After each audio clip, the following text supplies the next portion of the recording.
Papo Mais.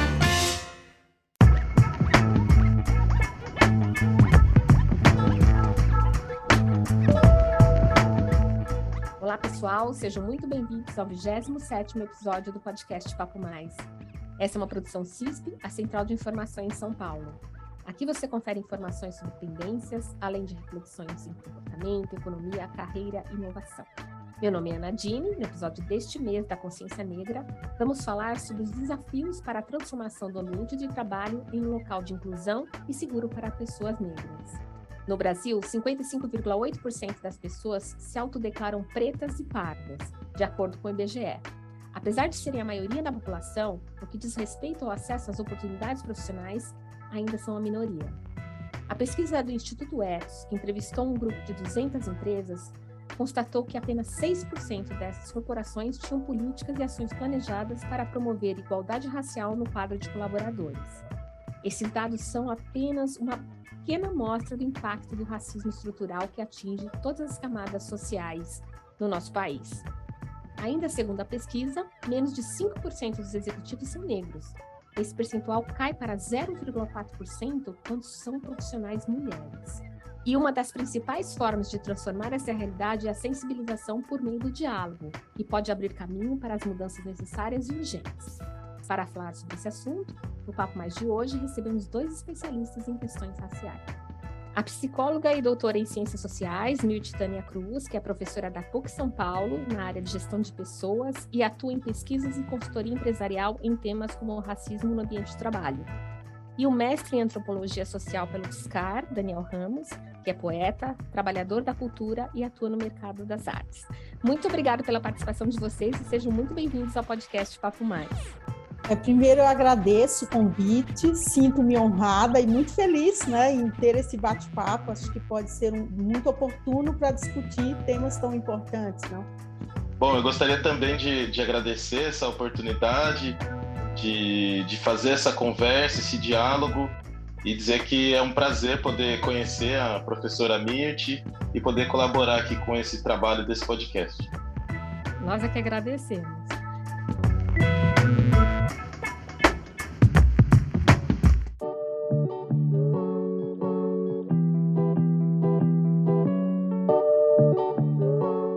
Mirth, Daniel, na opinião de vocês, mesmo com o avanço da informação, quais os principais problemas que levam a essa desigualdade racial no mercado de trabalho? Acho que vale um recuo histórico, para que a gente comece a situar o problema do racismo no mercado de trabalho. Há que se reconhecer que o Brasil ele tem uma dívida histórica enorme com a população preta e a população indígena, E isso faz com que as barreiras que foram erguidas de impedimentos para que essa população pudesse ter acesso ao mercado de trabalho ainda perduram até os dias atuais. Isso reflete, por exemplo, na baixa escolaridade, na dificuldade do acesso aos postos de comando, e tem uma questão muito estrutural. A gente está falando, por exemplo, da questão do analfabetismo, ou mesmo a questão da baixa escolaridade. Então, assim, em linhas gerais, é necessário que a gente situe as dificuldades no campo de trabalho hoje, entendendo que isso não é fruto de um problema momentâneo, um problema conjuntural, muito pelo contrário, Aí algo histórico que foi se atualizando e se mantendo. Tendo a concordar, bastante com o que a Mirth diz, E acho que só para complementar, eu pesquisei o Cadastro Único do governo federal, que é um instrumento responsável, pela triagem, vamos dizer assim, das pessoas que possuem ou não possuem direitos de acessar as políticas sociais a partir da renda e de outros indicadores sociais relacionados à pobreza, Para relacionar com essa pergunta, e o que a gente vê ali? Que as roupas, o posicionamento das pessoas, a linguagem corporal demarca ali racialmente. E quanto mais eu subia nessa estrutura governamental, mais branco ficavam os meus interlocutores. Tinha uma hierarquia racial bastante presente. E aí, do meu ponto de vista, Isso é uma expressão do racismo, né, que estrutura o Brasil, que ainda possui uma mentalidade escravocrata, né, que quer determinar lugares e possibilidades de atuação e de existência a partir da cor da pele das pessoas. Não, perfeito. Perfeito a colocação de vocês dois. E vocês acreditam que hoje as empresas já estão mais preparadas para discutir racismo no ambiente de trabalho e tomar medidas realmente efetivas para a inclusão, ou ainda é muito incipiente? Essa discussão chega ao Brasil muito recentemente, então as empresas estão se estruturando agora, algumas com um nível, digamos assim, um pouco mais avançado de estruturação, já com destinação de verbas mais altas, já com nível de investimento, que impactam, por exemplo, em processos seletivos direcionados, específicos. Mas, por outro lado, a gente tem também um conjunto grande de empresas com muita resistência, tá? Ainda apresentando resistências bem básicas, né, bem estruturais em relação à questão da diversidade e da inclusão, sobretudo da inclusão racial, né? Porque quando a gente pensa num caldeirão um pouco mais amplo de diversidade, a gente pensa em várias diversidades.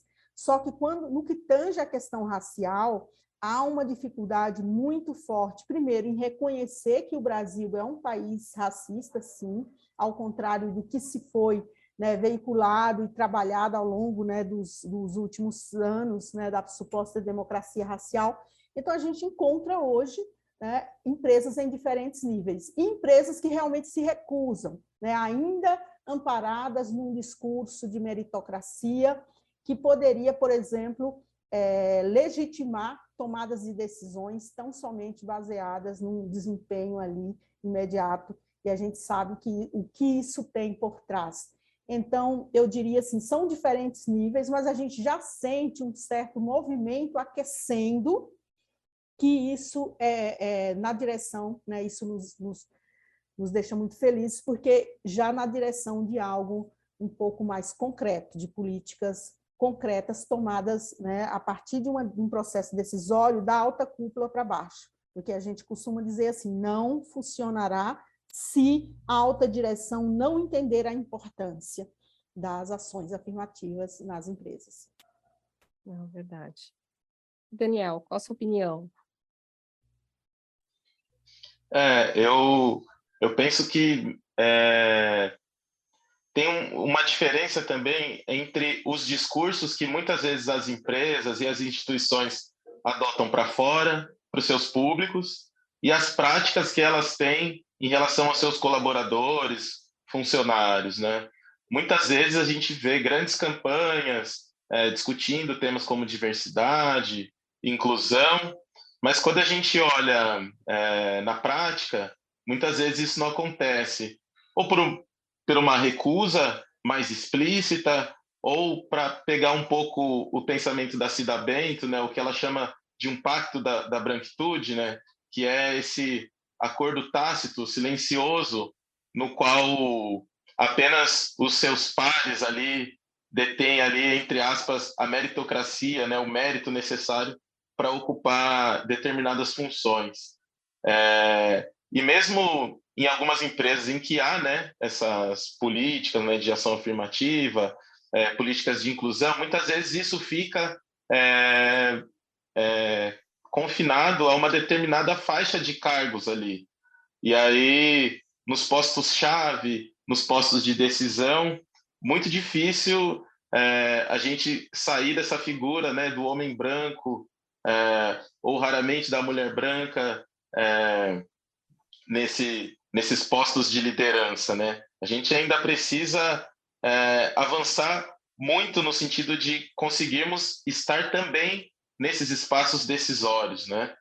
Então, a gente tem que também refletir sobre de que forma está se dando essa inclusão, né? Porque às vezes a gente pode olhar uma população de uma empresa, temos tantos por cento de funcionários e funcionárias negros e negras, mas em quais segmentos dentro dessa empresa essas pessoas estão atuando? Elas estão determinando rumos ali das políticas internas da empresa ou da instituição? ou elas apenas precisam, de alguma maneira, se acomodar em alguns espaços ali mais restritos, né?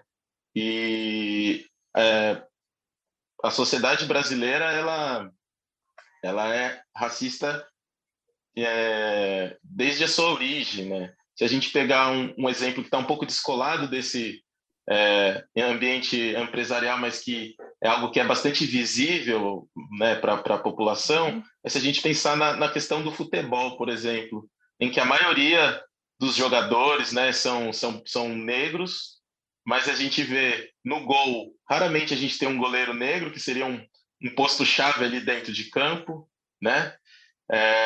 Se a gente vai pensar em quem são os treinadores, quem são os comentaristas, os jornalistas esportivos, que geralmente são pessoas que saem ali do meio do futebol, são pessoas brancas, né?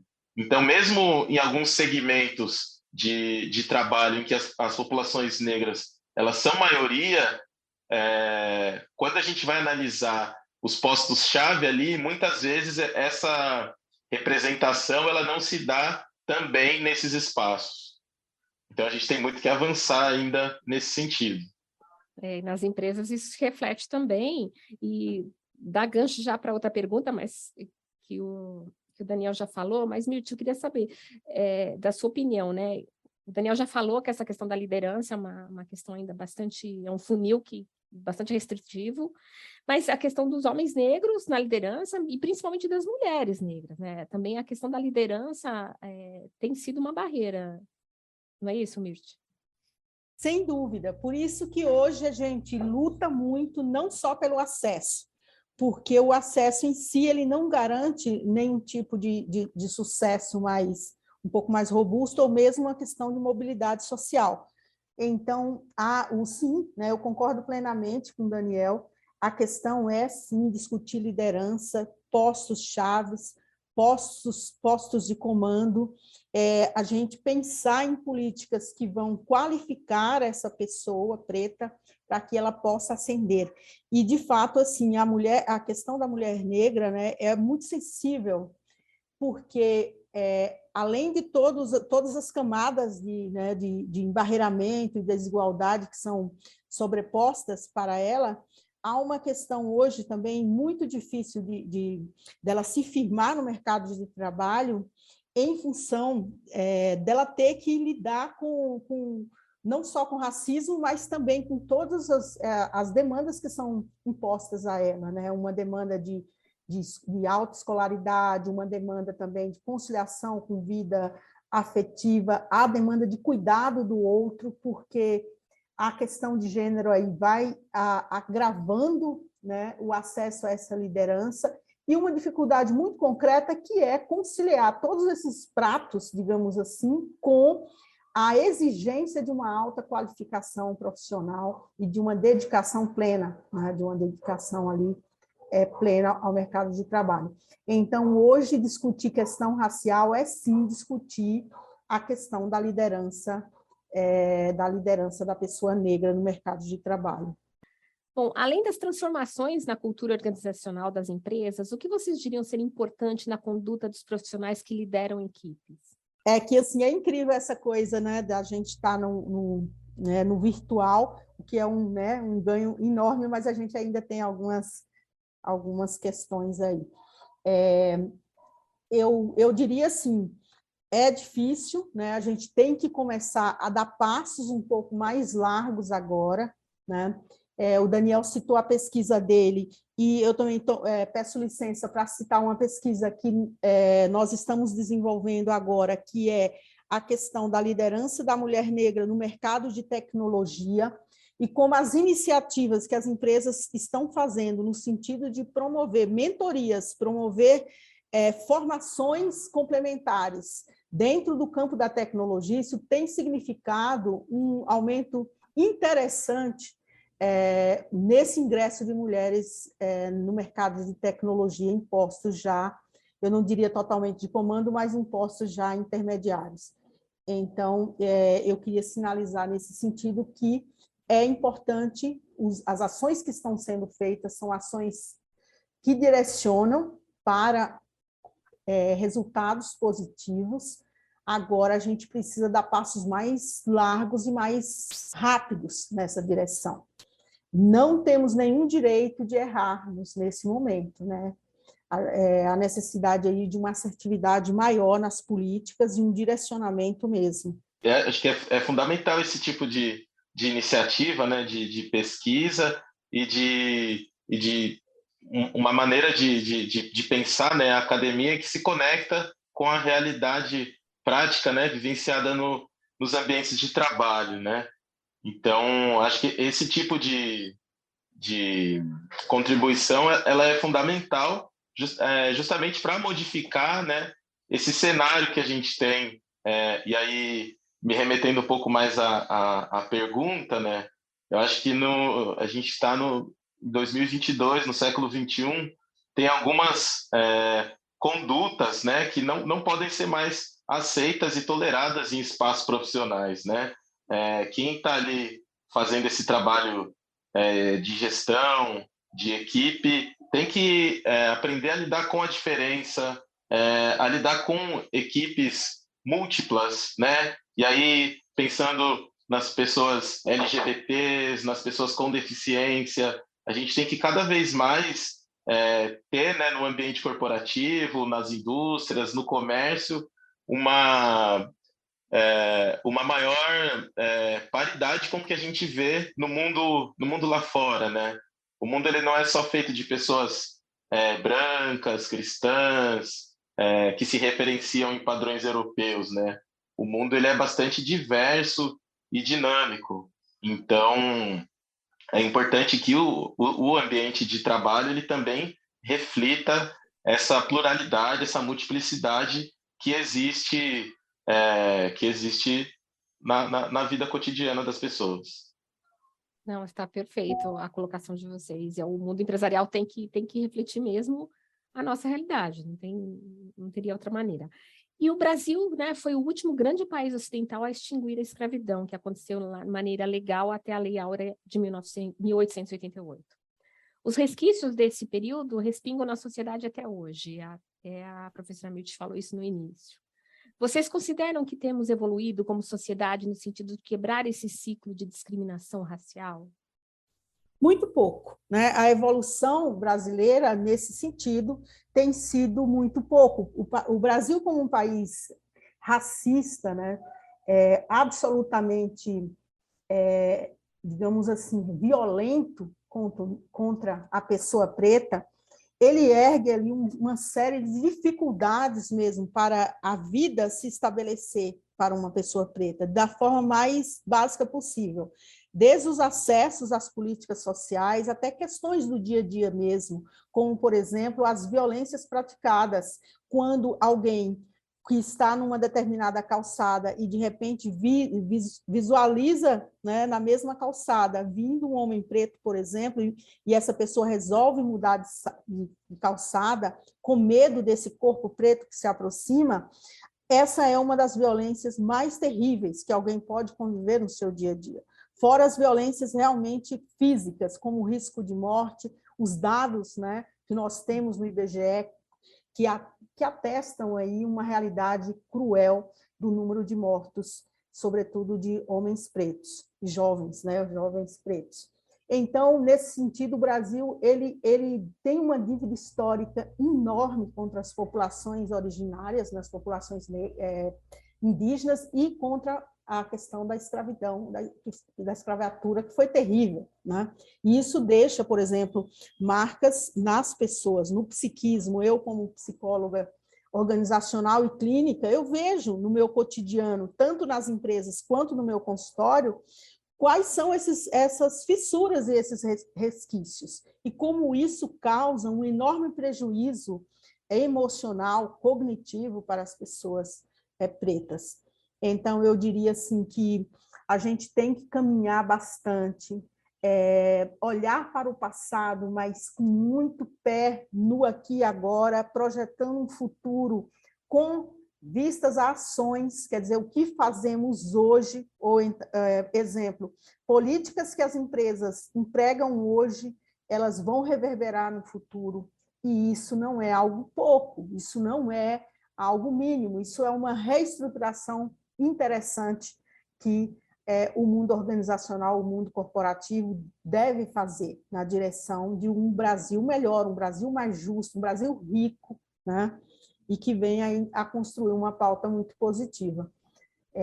Então, nesse sentido, assim, para eu encerrando a minha fala, eu linkaria com a questão cultural dentro das empresas, porque de nada adianta uma inclusão se ela não é preparada, se ela não é feita com muito zelo, né? Porque a pessoa preta, ela chega na empresa, ela chega e ela não é recebida da forma como ela deve ser recebida, como uma pessoa ali dentro da organização pronta para se desenvolver, né? Para trazer resultados para a empresa, mas também para se desenvolver como profissional e como pessoa. Então, essa relação saudável, para ela ser construída, há um passo aí educacional, que é a construção de um letramento racial para todos nós, sobretudo para as pessoas brancas, porque como a professora Maria Aparecida Bento fala da questão do pacto da branquitude, que é essa manutenção mesmo, né, perpétua, né, dos privilégios brancos, a gente sabe como isso é reiterado e sofisticado a cada dia que passa. Então, hoje a gente se preocupa em trazer um terreno sólido, um alicerce sólido para que as práticas, as políticas de ações afirmativas dentro das empresas, elas possam ocorrer da melhor forma possível. Eu gosto muito da maneira como a Mirth vai construindo a resposta, né, as respostas, sempre trazendo a história, né, para dialogar com a gente, para a gente ter um entendimento mais complexo da nossa situação contemporânea, né?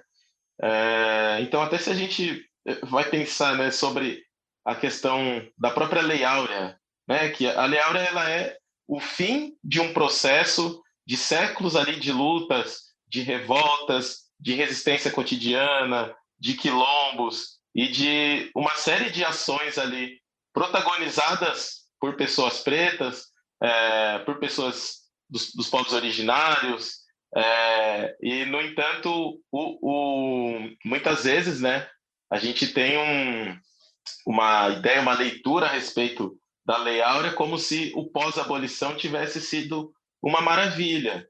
E aí a gente, eu falo que eu gosto dessa abordagem, né, de pensar sempre com a história do nosso lado, que a gente vai entender como é que foi esse pós-abolição, quais foram as condições dadas para as populações pretas, quando, né, no 13 de maio, tivemos a abolição. Como é que foi o dia 14, o dia 15, o dia 16? Né? Que tipo de políticas públicas se teve para que essa população pudesse, de fato, se integrar no mundo do trabalho e em outras esferas da vida, né? Eu acho que a maneira também como a gente conta as histórias, ela também diz muito sobre a nossa sociedade, né? Sobre quem está no poder, né? É como tem lá a tia Anastácia e a dona Benta. Todo mundo sabe que é a tia Anastácia que cozinha, mas a farinha, né? A cozinheira é a dona Benta, né? Quem recebe os louros aí, os méritos é a dona Benta, né? Então, eu acho que a gente ainda precisa avançar bastante, né, nesse sentido de pensar mesmo como é que chegamos até aqui, quais foram as lutas, quais foram as estratégias, as alianças, os acordos, enfim, que fizeram com que chegássemos a esse ponto, né? Eu entendo que tendo a concordar que temos avanços, mas que ainda são bastante tímidos, né, perto do potencial, né, que a gente tem de produzir equidade, de produzir um respeito à diferença. A gente ainda tem muito que avançar, né? Mas eu acho que é um momento e aí pensando num contexto global propício para que esses avanços aconteçam, né? Então, tem muita coisa que a gente poderia pensar nesse sentido, né? A gente ainda discute muito pouco, né? O que é essa ideia de branquitude, o que é ser branco, o que constitui uma identidade branca, né? Quais são os efeitos psicológicos e sociais desse passado escravocrata do Brasil na população branca, né? Esse sentimento de superioridade, a coisa do mérito e tudo mais. Eu acho que a gente ainda precisa avançar muito nessas questões todas, né? Verdade.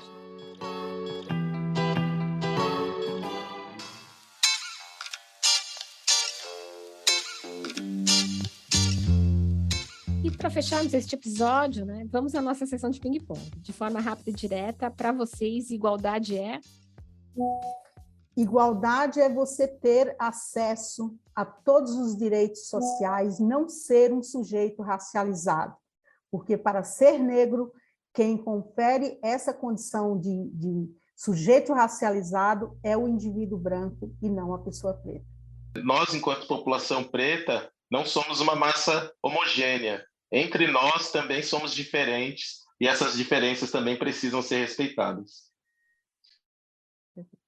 E como podemos traduzir a inclusão nas empresas hoje? A inclusão nas empresas como algo de fato, algo concreto, com passos, com planejamento, né, com os instrumentos racionalizados que as empresas utilizam para fazer sua governança cotidiana, utilizar esses mesmos instrumentos em prol de uma boa governança da própria diversidade. Ou seja, pautar em princípios éticos, pautar em princípios do desenvolvimento profissional desse colaborador que virá dentro de um ambiente que não seja hostil para ele, que não seja algo difícil de conviver e que enriqueça a cultura organizacional e que busque a inovação, porque, afinal de contas, hoje as empresas buscam inovar porque o mercado está muito competitivo. E quem não inovar, a organização que não inovar, ela vai ficar para trás. E sim, a diversidade é um bom fator, é um motor da inovação. Eu acho que o cenário que a gente tem é esse, os avanços e os passos que precisam ser dados, eles já estão bastante disseminados. Acho que falta a coragem de fazer e de enfrentar os desafios em relação ao combate ao racismo, ao machismo e outras questões que são profundas na nossa sociedade. Não, ok.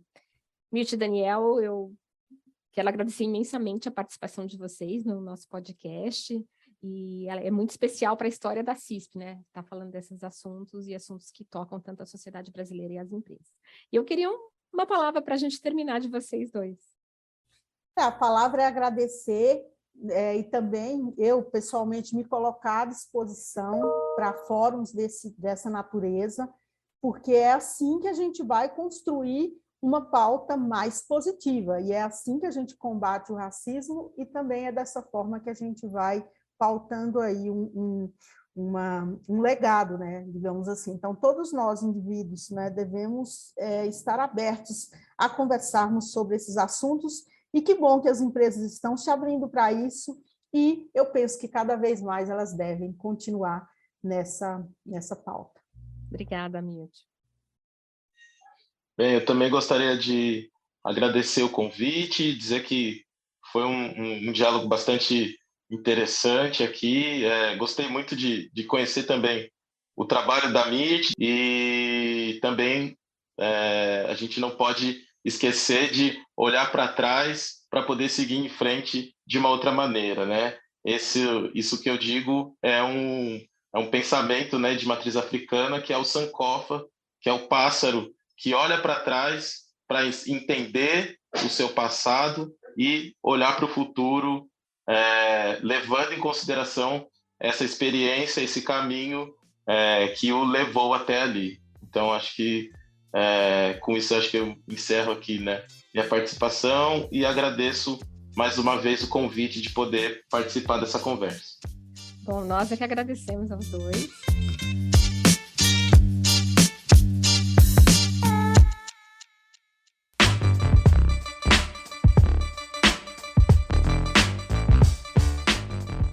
E encerramos por aqui mais um episódio do nosso podcast Papo Mais. Se você curtiu, inscreva-se em nosso canal no YouTube ou siga nosso perfil nas plataformas de áudio Spotify e Google Podcast para acompanhar e rever a todos os episódios.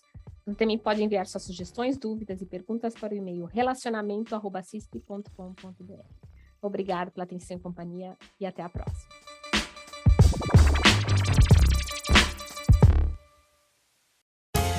Você ouviu Papo Mais, podcast da CISP.